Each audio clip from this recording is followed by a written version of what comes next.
Le président russe Vladimir Poutine s'est montré défiant après que le président américain Donald Trump a imposé des sanctions aux deux plus grandes compagnies pétrolières de Russie pour forcer le Kremlin à mettre fin à la guerre en Ukraine, entraînant une hausse de 5% des prix mondiaux du pétrole.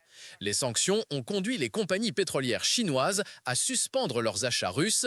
Les raffineries indiennes, principal acheteur de pétrole russe par voie maritime, prévoient de réduire leurs importations selon des sources de l'industrie.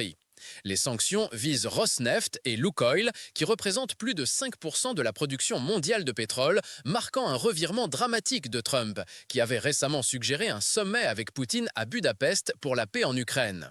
Bien que l'impact financier en Russie soit limité à court terme, l'action signale l'intention de Trump de resserrer les finances de la Russie. Poutine a qualifié les sanctions d'actes inamical, affirmant qu'elles n'affecteraient pas sensiblement l'économie russe et a souligné le rôle de la Russie sur le marché mondial. Il a averti que le manque d'approvisionnement ferait grimper les prix et affecterait les États-Unis. C'est une pression sur la Russie, a déclaré Poutine, mais aucun pays ou peuple qui se respecte ne se soumet à la pression. Interrogé sur le commentaire de Poutine, Trump a déclaré « Je suis heureux qu'il pense ainsi, nous reparlerons dans 6 mois ».